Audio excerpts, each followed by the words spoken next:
Okay, this will be the big finish, and I'm going to erase everything out in a second because we know already we're going to keep this around here. We're going to use that big eraser here, right? And get all we know how to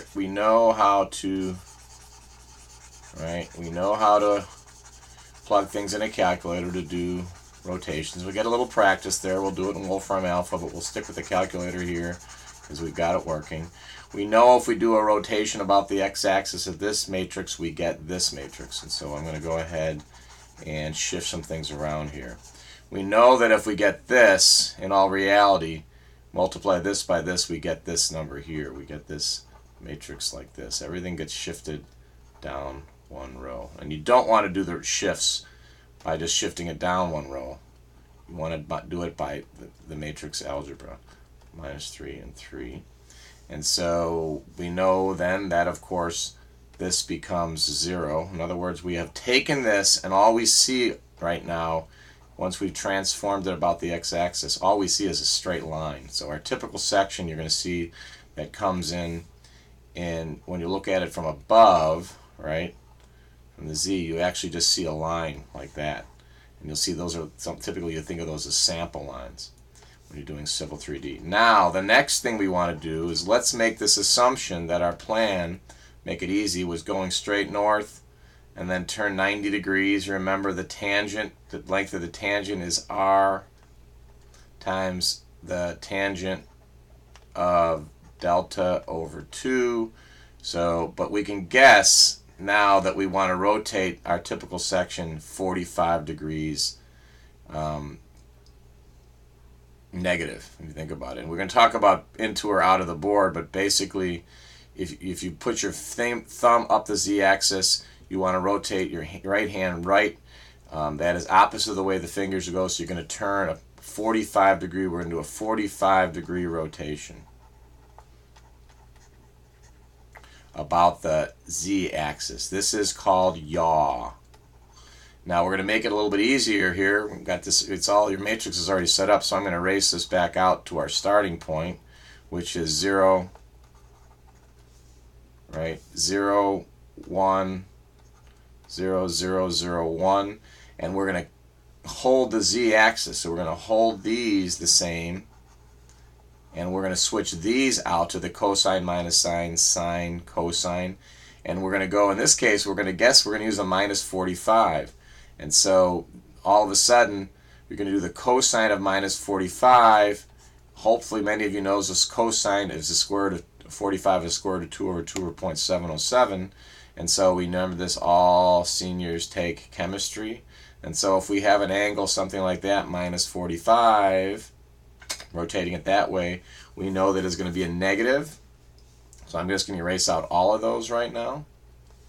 Erase out this one, this one, this one, this one.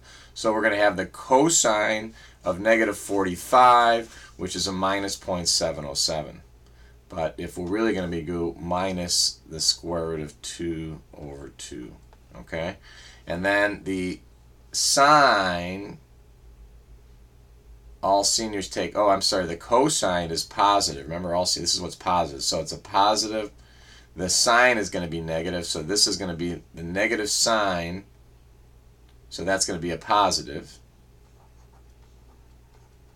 All right, again, what we're doing is we're taking a negative, the rotation angle about the z is minus 45 degrees, or minus pi over 2. We are going to take the sine of minus 45, which is negative, and then take the negative of that, so we get a positive. Always this will be the reverse. Square root of 2 over 2, and we're going to make that minus. And always this will be the same, square root of 2 over 2.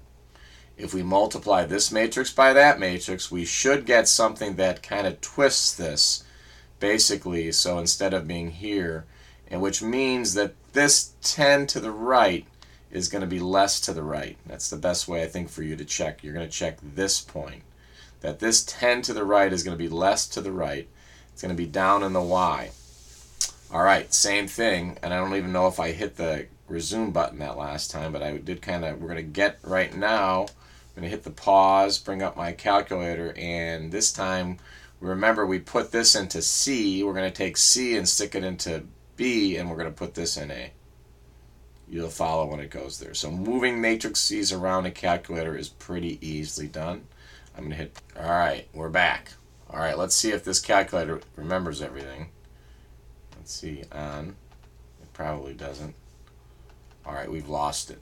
All right, so let's make that an exercise for you. Plug these numbers in a calculator and tell me whether or not it works. Plug these numbers in a calculator and tell me whether or not it works. So if you put in, and we'll see that's 0.707, 0.707 minus 0.707 and 0.707, does it rotate this 10 so it is less? You'll see the 10 will be not only less than the x-axis. So I'm going to try it one more time, this time with my own calculator. Excuse me. My own calculator. I'm going to tie this through, and I would expect you to do the same. After I pause this and come back, I'll let you know whether it indeed is correct. If it's not correct, what you're going to tend to shift is this. You're going to tend to shift and realize that, oh, the rotation here needs to be the reverse. Let's finally check this. We did a yaw basically in a clockwise direction, which is a negative 45. We put the sign of minus 45. All seniors take chemistry. It's a negative. It's a positive number. The minus the sign is the minus of a negative, so it's positive. The sign of minus 45 is a negative, and then you have the positive there. In a calculator, I am going to go ahead and plug.